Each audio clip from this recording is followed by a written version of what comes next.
Hi all, അസ്സലാമു അലൈക്കും. Welcome back to our channel Raihan's family vlogs. അപ്പോൾ ഇന്നത്തെ എൻ്റെ വീഡിയോ വന്നിട്ട് ഒരു ബിരിയാണി വീഡിയോ ആണ് കേട്ടോ. ബീഫ് ബിരിയാണിയാണ്. അപ്പോൾ ഈ മലബാർ സൈഡൊക്കെ ഉണ്ടാവില്ല, അങ്ങനത്തെ ബിരിയാണിയാണ് കേട്ടോ. അപ്പോൾ അതിന് വേണ്ടി ഒരു 4 ടേബിൾ സ്പൂണിൻ്റെ അടുത്ത് വെളുത്തുള്ളിയും ഒരു 2.5 ടേബിൾ സ്പൂണിൻ്റെ അടുത്ത് ഇഞ്ചിയും ഒരു 15 പച്ചമുളകുകളും എടുത്തിട്ടുണ്ട് കേട്ടോ. ഇത് മൂന്നും ഞാൻ ചതച്ചെടുത്തിട്ടുണ്ട്. ജാസ്തി പേസ്റ്റ് ആക്കിയിട്ട് എടുക്കണ്ട, ചതച്ചെടുത്താൽ മതി കേട്ടോ. പിന്നെ ഇപ്പോൾ ബീഫ് കഴുകി വൃത്തിയാക്കി വെച്ചിട്ടുണ്ട് കേട്ടോ. ഇത് 1.5 കിലോ ബീഫുണ്ട്. 1 കിലോ അരിയാണ് ഇട്ടിട്ട് വെക്കുന്നത് കേട്ടോ. അപ്പോൾ ബീഫ് കുറച്ച് വലിയ പീസുകളാക്കിയിട്ട് തന്നെ മുറിച്ചെടുത്ത് കഴുകി വെച്ചതാണ് കേട്ടോ. ഇപ്പോൾ ബീഫ് വേവിക്കാനായിട്ട് ഇടുന്നുണ്ട് കേട്ടോ. ആദ്യം ബീഫ് വേവിച്ചെടുക്കണം. അതിന് കുക്കറിലോട്ട് ഇട്ട് കൊടുത്തിട്ടുണ്ട്. ഇപ്പോൾ 2 ടീസ്പൂൺ വെളുത്തുള്ളിയൊക്കെ ചതച്ചതിൻ്റെ പേസ്റ്റും കൂടി ഇട്ട് കൊടുത്തിട്ടുണ്ട് കേട്ടോ. പിന്നെ ഒരു 1/2 കപ്പ് തൈരാണ് ചേർത്ത് കൊടുത്തത്. പിന്നെ 1 ടീസ്പൂൺ ഗരം മസാലയാണ് പൊടിച്ചത് ഇട്ട് കൊടുത്തത് കേട്ടോ. പിന്നെ 1.5 ടീസ്പൂൺ കുരുമുളക് ക്രഷ് ചെയ്തതും കൂടി ഇട്ട് കൊടുക്കുന്നുണ്ട് കേട്ടോ. പിന്നെ ഇതിൻ്റെ ഒപ്പം കുറച്ച് മഞ്ഞളും കൂടി ചേർക്കുന്നുണ്ട്. ഏകദേശം ഒരു ടീസ്പൂൺ മഞ്ഞൾ, 1.5 ടീസ്പൂൺ മഞ്ഞളും കൂടി ചേർക്കുന്നുണ്ട്. പിന്നെ ഉപ്പും കൂടി ചേർത്ത് കൊടുത്തിട്ട് നല്ലോണം ഒന്ന് മല്ലിച്ചപ്പും പുതിനയിലയില്ലേ അതും ഒന്ന് നല്ലോണം ചേർത്തിട്ട് ഒരു പിടി ചേർത്താൽ മതി. ചേർത്തിട്ട് നല്ലോണം ഒന്ന് കൈ കൊണ്ട് തന്നെ ഒന്ന് മിക്സ് ചെയ്തെടുക്കുന്നുണ്ട് കേട്ടോ. ഇതിലിപ്പോൾ ഞാൻ വേവിക്കാനായിട്ട് വെള്ളം ഒട്ടും ഒഴിക്കുന്നില്ല കേട്ടോ. അതിൽ തന്നെ ബീഫിൽ തന്നെ വെള്ളം ഉണ്ടാവും. അപ്പോൾ വേവിക്കുന്നതിന് മുമ്പ് ഏകദേശം 1 മണിക്കൂർ റെസ്റ്റ് ചെയ്യുന്നത് നല്ലതാണ് കേട്ടോ. അത് നല്ല ഉള്ളിലോട്ടൊക്കെ ഒന്ന് മസാല പിടിക്കാൻ വേണ്ടി വേണമെങ്കിൽ 2-3 മണിക്കൂർ ഫ്രിഡ്ജിൽ വെച്ചിട്ടും നമുക്കത് വേവിക്കാനിടാം കേട്ടോ. അപ്പം ഞാൻ ഒരു 7 സവാള എടുത്തിട്ടുണ്ട് കേട്ടോ, മീഡിയം സൈസ്. അതിങ്ങനെ തിന്നായിട്ട് അരിഞ്ഞെടുത്തിട്ടുണ്ട്.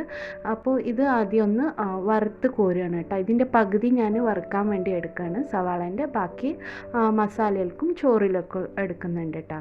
അപ്പോൾ ആദ്യം അതിന് വേണ്ടി 1 കപ്പ് എണ്ണ ഒഴിച്ച് കൊടുക്കുന്നുണ്ട്. സൺഫ്ലവർ ഓയിലാണ് കേട്ടോ എടുത്തിട്ടുള്ളത്. വെളിച്ചെണ്ണ ആണെങ്കിൽ വെളിച്ചെണ്ണ എടുക്കാം. അപ്പോൾ ഞാനിവിടെ സൺഫ്ലവർ ഓയിലാണ് എടുത്തിട്ടുള്ളത്. അപ്പോൾ അതിലോട്ട് ഇപ്പോൾ ഞാൻ 2 ടേബിൾ സ്പൂണ് നെയ്യ് ഒഴിച്ച് കൊടുക്കുന്നുണ്ട് കേട്ടോ. പശു നെയ്യ് 2 ടേബിൾ സ്പൂൺ ഒഴിച്ച് കൊടുക്കുന്നുണ്ട്. അപ്പോൾ ഇത് എണ്ണ നല്ലൊന്ന് ചൂടായി കിട്ടിയതിന് ശേഷം ഉള്ളി ഇട്ട് കൊടുക്കണം കേട്ടോ. അപ്പോൾ ഫുൾ ഫ്ലെയിമിൽ വെച്ചിട്ട് തന്നെയാണ് ഞാൻ ഉള്ളി ഇട്ട് കൊടുക്കുന്നത്.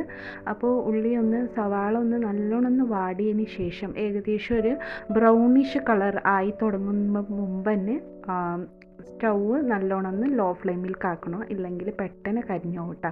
ഇത് ജസ്റ്റ് ഒന്ന് ബ്രൗൺ ആയി കഴിഞ്ഞാൽ പെട്ടെന്ന് കരിയും. അപ്പോൾ അതുകൊണ്ട് കുറച്ചൊന്ന് ബ്രൗണിഷ് കളർ വരുമ്പോൾ തന്നെ ലോ ഫ്ലെയിമിലേക്ക് ഇട്ട് കോരിയെടുക്കാം കേട്ടോ. അപ്പോൾ ഞാൻ ഏകദേശം ഒരു പകുതി സവാള നേരത്തെ അരിഞ്ഞ് വെച്ചതിൽ ഒരു പകുതി സവാളകളും എടുത്തിട്ട് ഞാൻ ഇങ്ങനെ മൂപ്പിച്ചെടുത്തിട്ടുണ്ടായിരുന്നു.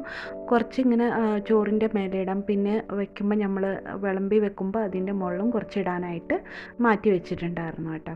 അപ്പോൾ ഇതിലോട്ടിപ്പോൾ ഞാൻ ആ എണ്ണയിൽ തന്നെ കാഷ്യൂസും വറുത്തെടുക്കുന്നുണ്ട്. ഒപ്പം ഉണക്കമുന്തിരിയില്ലേ, റൈസിൻസ്, അതും കൂടി ഒന്ന് വറുത്തെടുക്കുന്നുണ്ട്.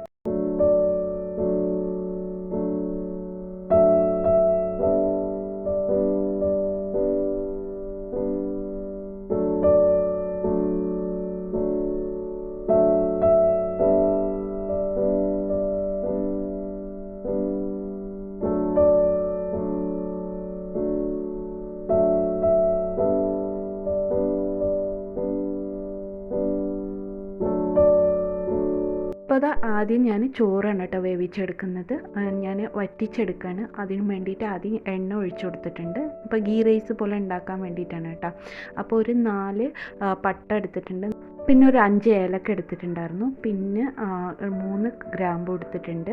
പിന്നെ ഒരു 3-4 ബേ ലീഫ് കൂടി ഇട്ടിട്ടുണ്ട് കേട്ടോ. അപ്പോൾ നല്ലൊന്ന് മൂത്ത് വരുമ്പോൾ നേരത്തെ അരിഞ്ഞ് വെച്ചെന്ന് ഒരു പിടി സവാള ഇതിലോട്ട് ചേർത്ത് കൊടുക്കുന്നുണ്ട് കേട്ടോ. നേരത്തെ അരിഞ്ഞ് വെച്ചെന്ന് ഒരു പിടി മാത്രം ചേർത്ത് കൊടുത്താൽ മതി, ബാക്കി മസാലയിലേക്ക് ചേർക്കാനുണ്ട്.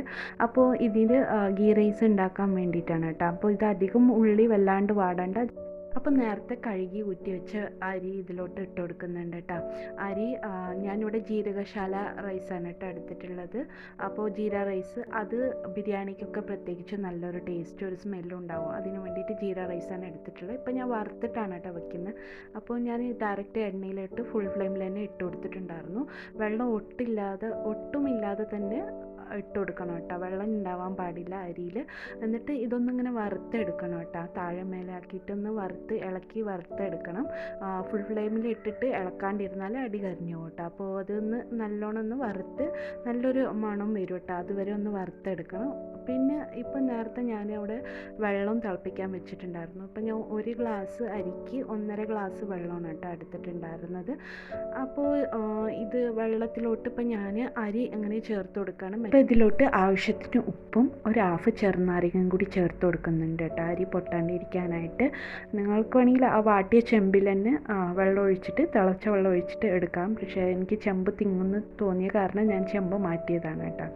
ഇപ്പോൾ മസാല ഉണ്ടാക്കാൻ വേണ്ടിയിട്ട് ഞാൻ നേരത്തെ ബാക്കിയുള്ള എണ്ണ ഇതിലോട്ട് ഒഴിച്ചു കൊടുത്തിട്ടുണ്ടായി, കൂടെ 2 ടേബിൾ സ്പൂൺ എണ്ണയും കൂടി ഒഴിച്ചു കൊടുത്തിട്ടുണ്ട്. അപ്പോൾ ബാക്കിയിൽ വന്ന് സവാള ഇതിലോട്ട് ചേർത്ത് കൊടുക്കുന്നുണ്ട് കേട്ടോ. ഏകദേശം 2 പിടി സവാളയോളം ഉണ്ടായിരുന്നു, ഇതിലോട്ട് ചേർത്ത് നല്ലോണം ഒന്ന് വഴറ്റി എടുക്കുന്നുണ്ട് കേട്ടോ. അപ്പോൾ നല്ല ഒന്ന് ഒരു ബ്രൗണിഷ് കളർ ആയി വരുന്നവരെ ഒന്ന് വഴറ്റി എടുക്കുന്നുണ്ട്. അതിനുശേഷം പിന്നെ ചതച്ച് വെച്ചിട്ടുണ്ടായില്ലേ, അത് പച്ചമുളക്, ഇഞ്ചി, വെളുത്തുള്ളി അതും കൂടി ചേർത്തൊന്ന് പച്ചമണം മാറുന്ന വരെ ഒന്ന് വഴറ്റി എടുക്കുന്നുണ്ട്. അപ്പോൾ പച്ചമണം മാറിക്കഴിഞ്ഞതിന് ശേഷം മറ്റ് മസാലകളും ചേർത്ത് കൊടുക്കുക. അപ്പോൾ അതിന് ശേഷം ഇപ്പം ഞാൻ മഞ്ഞൾപ്പൊടിയാണ് കേട്ടോ ചേർത്ത് കൊടുത്തിട്ടുള്ളത്, ഇതിൽ കളറൊന്നും ഞാൻ ആഡ് ചെയ്യുന്നില്ല. അപ്പോൾ മഞ്ഞൾപ്പൊടി ചേർക്കുമ്പോൾ കുറച്ച് കൂടുതൽ തന്നെ ചേർത്ത് കൊടുക്കാം കേട്ടോ. അപ്പോൾ മല്ലിപ്പൊടിയാണ് ചേർത്തത്, പിന്നെ 1.5 ടീസ്പൂൺ മല്ലിപ്പൊടിയും കൂടി ചേർത്തെടുത്തിട്ടുണ്ടായിരുന്നു. ബീഫായ കാരണം കുറച്ച് മല്ലിപ്പൊടി ചേർത്ത് കൊടുക്കാം കേട്ടോ. പിന്നെ കുരുമുളക് ക്രഷ് ചെയ്തതും കൂടി ചേർത്ത് കൊടുക്കുന്നുണ്ട്, 1.5 ടീസ്പൂൺ കുരുമുളക് ക്രഷ് ചെയ്തതും ചേർത്ത് കൊടുക്കുന്നുണ്ട്. ഇതിന് മുളക് പൊടി യൂസ് ചെയ്യുന്നില്ല കേട്ടോ, ഗരം മസാലപ്പൊടിയും കൂടി ചേർത്ത് കൊടുക്കണം കേട്ടോ അതിൽ. അപ്പോൾ ഒരു ടേബിൾ സ്പൂണ് ഗരം മസാലയും ചേർത്ത് കൊടുക്കുന്നുണ്ട്. പിന്നെ ഒരു 5 തക്കാളി മാത്രമാണ് കേട്ടോ, മീഡിയം സൈസ്. ഇത് ഒരു 5 തക്കാളി ചേർത്ത് കൊടുക്കുന്നുണ്ട്.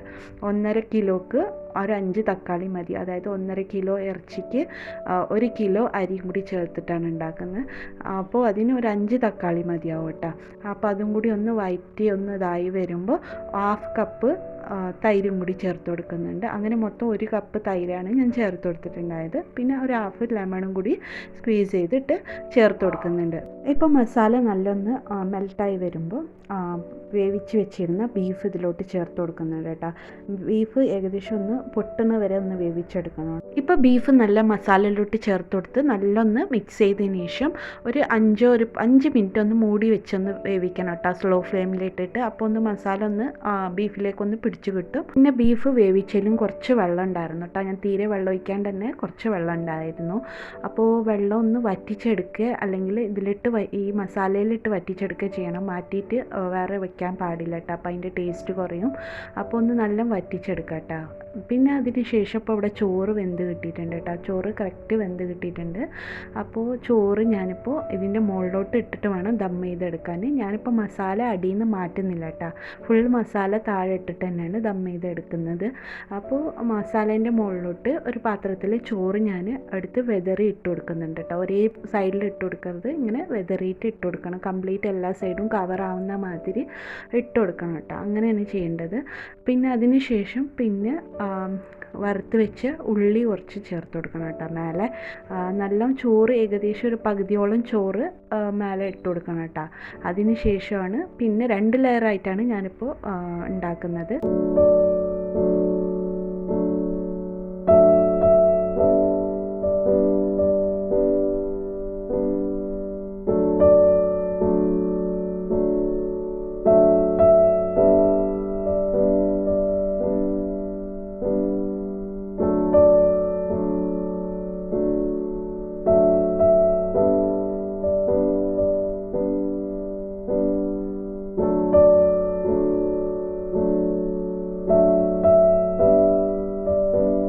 പിന്നെ ഇതിൻ്റെ മുകളിലോട്ട് 1 ടീസ്പൂൺ നെയ്യും കൂടി ചേർത്ത് കൊടുക്കുന്നുണ്ട് കേട്ടോ. ഇപ്പോൾ അങ്ങനെ ചോറിൻ്റെ മുകളിൽ നെയ്യ് ചേർത്ത് കൊടുക്കുമ്പോൾ നല്ലൊരു മണവും കിട്ടും, ചോറിന് ഒരു ടേസ്റ്റും ഉണ്ടാവും. അപ്പോൾ മുകളിലോട്ട് ചേർത്ത് കൊടുത്തതിന് ശേഷം പിന്നെ കുറച്ച് ഗരം മസാലേൻ്റെ പൊടിയും കൂടി ചേർത്ത് കൊടുക്കുന്നുണ്ട്. പിന്നെ നേരത്തെ പോലെ മല്ലിച്ചപ്പും പുതിന അരിഞ്ഞതും കൂടി ചേർത്ത് മൊരിച്ച് വെച്ച ഉള്ളിയും സവാളയും ചേർത്ത് കൊടുത്ത് പിന്നെ അണ്ടിപ്പരിപ്പും മുന്തിരിയൊക്കെ ചേർത്ത് കൊടുത്തതിന് ശേഷം ദമ്മിന് വിടുന്നുണ്ട് കേട്ടോ. അപ്പോൾ അടിയിലൊരു കട്ടിയുള്ള തവ അങ്ങനെ വെച്ച് കൊടുക്കണം കേട്ടോ. പിന്നെ തവ ഒന്ന് ചൂടായതിന് ശേഷം ലോ ഫ്ലെയിമിലാക്കിയാൽ മതി, കാരണം അടി പിടിക്കാണ്ടിരിക്കാനായിട്ടോ. ഏകദേശം ഒരു ഒരു 15 മിനിറ്റോളം ഞാൻ ദമ്മിന് വിടുന്നുണ്ട്. എന്നാലാണ് മേലിട്ട് ചോറിലൊക്കെ ഒരു നല്ലൊരു മണം പിടിച്ച് കിട്ടുള്ളൂ. അതിന് വേണ്ടിയിട്ട് ഒരു 15-20 മിനിറ്റ് വിടണമെങ്കിൽ നമ്മൾ ദമ്മിൽ നല്ല കട്ടിയുള്ള പാത്രം അടിയിൽ വെച്ച് കൊടുക്കണം. കട്ടിയുള്ള തവയിട്ട് അടിയിൽ വെച്ച് കൊടുക്കണം, ചെമ്പിൻ്റെ അടിയിൽ.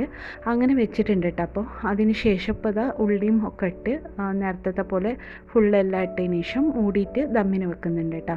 അപ്പോൾ കട്ടിയില്ലാത്ത കാരണം ഞാൻ കനലിൽ എന്തെങ്കിലും മേലെ വെച്ച് കൊടുക്കണമല്ലോ. അങ്ങനെ ഒരു കല്ല് പോലത്തെ ഒരു ഇത് വെച്ച് കൊടുത്തിട്ടുണ്ടായിരുന്നു കേട്ടോ അവരിൽ. നിങ്ങളുടെ അടുത്ത് എന്തെങ്കിലും മൈദ ഇട്ടുണ്ടെങ്കിൽ ക്ലോസ് ചെയ്യാൻ അങ്ങനെ ചെയ്താലും മതി. മൈദ ഒക്കെ ഇട്ടിട്ട് ആക്കൂലേ അതേപോലെ. ഇപ്പോൾ ഇതാ ദമ്മായി കിട്ടിയിട്ടുണ്ട്. ഇനിയിപ്പോൾ ചോറ് കുറച്ച് മേലേന്ന് മാറ്റിയിട്ട് അടിയിൽ നിന്ന് കുറച്ച് മസാലയും കൂടി ചേർത്ത് ഇളക്കി എടുക്കണം കേട്ടോ, വിളമ്പുമ്പോൾ പ്രത്യേകിച്ചും. അല്ലെങ്കിൽ മേലെന്ന് ചോറ് മാത്രമായി. ഇപ്പം അടിയിൽ നിന്ന് ഇറച്ചിയും മസാലയൊക്കെ എടുത്തിട്ട് വിളമ്പുന്ന സമയത്ത് അടിയിൽ നിന്നുള്ള മസാല ആദ്യം എടുത്തിട്ട് പിന്നെ മേലെ ചോറും ഒന്ന് മിക്സ് ചെയ്ത് എടുക്കണം. അങ്ങനെയാണ് കേട്ടോ വിളമ്പി എടുക്കേണ്ടത്. ഇപ്പോൾ ഇത് വിളമ്പിയതിന് ശേഷം നേരത്തെ മാറ്റി വെച്ചിരുന്ന സവാള, മൂപ്പിച്ച സവാള ഞാൻ ഇതിൻ്റെ മുകളിലോട്ട് ഇട്ട് കൊടുക്കുന്നുണ്ട്. നേരത്തെ മൂപ്പിച്ച് വെച്ച കാഷ്യൂസും റൈസൻസും കുറച്ച് എടുത്ത് വെച്ചിട്ടുണ്ടായിരുന്നു, അതുകൂടി ചേർത്ത് കുറച്ചൊരു പുതിനയിലയും കുറച്ച് മല്ലിയിലയും അരിഞ്ഞിട്ട് അതും മേലൊന്ന് ചേർത്ത് കൊടുക്കുന്നുണ്ട് കേട്ടോ. അപ്പോൾ വിളമ്പി എടുക്കുമ്പോൾ ഇങ്ങനെ ഒതുക്കി വിളമ്പി എടുത്താൽ കാണാനും നല്ലൊരു ഭംഗിയുണ്ടാവും. അപ്പോൾ എല്ലാവരും ഒന്ന് ട്രൈ ചെയ്ത് നോക്കണേ. ട്രൈ ചെയ്തിട്ട് ഫീഡ്ബാക്ക് അറിയിക്കാൻ മറക്കരുത്. അപ്പോൾ വീഡിയോ ഇഷ്ടപ്പെട്ടാൽ ലൈക്ക് ചെയ്യാനും ചാനൽ സബ്സ്ക്രൈബ് ചെയ്ത് സപ്പോർട്ട് ചെയ്യാനും മറക്കരുത്. മറ്റൊരു വീഡിയോ ആയിട്ട് കാണുന്നവരേക്കും ബൈ ബൈ.